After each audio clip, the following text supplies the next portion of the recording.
From the ruins of Mosul, music has re-emerged. These are some of 40 musicians who make up the Watar orchestra in Iraq's second largest city. Despite being banned when Mosul was occupied by ISIL, the melody survived. Turkmen, Christian, Kurd, Arab, Sunnis and Shias, these young men and women represent the diversity of Iraq. It's the first time they've come to practice in the destroyed Old City. Mustafa's father was a blacksmith. Their shop and their lives were ruined in the fight against ISIL. When I see the huge destruction of the city, everything has changed. So many collapsed houses. Now I see a different image from what I remember this place as a child. Coming here gives me energy and grief. We hope to present Mosul's heritage, its old songs and melodies. Marlene's studying to become a paramedic, but her passion is music. She fled from a mostly Christian area near Mosul during the fighting, and now she wants other Iraqi girls to follow their dreams.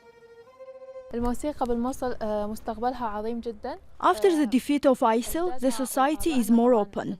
Girls have a chance to work and to play music. My message to Iraqi girls is that whatever difficulty you face, and even the society is against you, confront them with the thing you love doing. None of them is a professional musician, but in just a year, they've held 3 concerts, one of them abroad. More than 1,000 people turned up to listen last month. On social media, people from Mosul sent messages to those in Ukraine, assuring them, as they rose from the ashes of ISIL, Ukrainians shouldn't give up hope.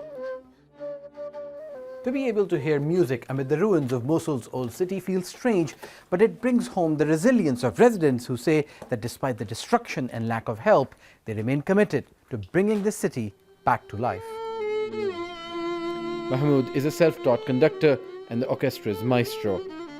He invited youngsters from all over northern Iraq, tested their talent, and then wrote symphonies.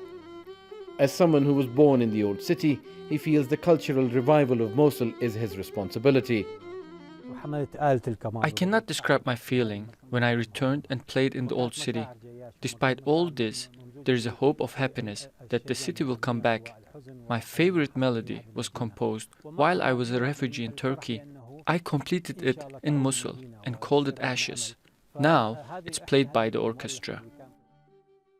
Much of the old city remains a ruin 5 years after ISIL was crushed here. But from the ashes, people hear hope of a future in tune with Mosul's former glory. OSAMA bin Javaid, Al Jazeera, Mosul Old City.